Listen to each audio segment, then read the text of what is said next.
வெளிநாட்டவர்கள் மலேசிய குடிநுழைவு சட்டங்களை தவிர்க்க பயன்படுத்தும் புதிய மோசடி தந்திரத்தை ஸ்லாங்கூர் குடிநுழைவு இலாகா அதிகாரிகள் கண்டுபிடித்துள்ளனர். இதில் நுழைவு அல்லது வெளியேறும் முத்திரைகள் இல்லாத புதிய பாஸ்போர்ட்டுகளை பயன்படுத்தி அனுமதிக்கப்பட்ட காலத்தை மீறி தங்கியிருப்பதை மறைக்க முயற்சி செய்கின்றனர். மாநில குடிநுழைவு இலாகா தலைவர் கைருல் அமீனுஸ் கமாருடின், சில வெளிநாட்டவர்கள் தங்கள் பழைய பாஸ்போர்ட்டுகளிலிருந்து முத்திரைகளை புதுப்பிக்காமல் தங்கள் நாடுகளுக்கான கோலாலும்பூரில் உள்ள தூதரகங்களில் இருந்து புதிய ஆவணங்களை பெற்றுள்ளனர் என்று தெரிவித்தார்.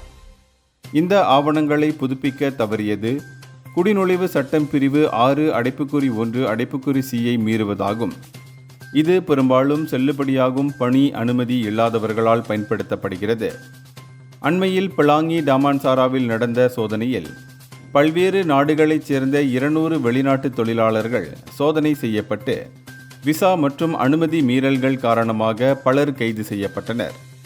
செல்லுபடியாகும் ஆவணங்கள் இல்லாதவர்கள் ரிபாட்ரியாசி மிக்ரான் 2.0 திட்டத்தின் கீழ் தானாகவே சரணடையுமாறு அதிகாரிகள் வலியுறுத்துகின்றனர்.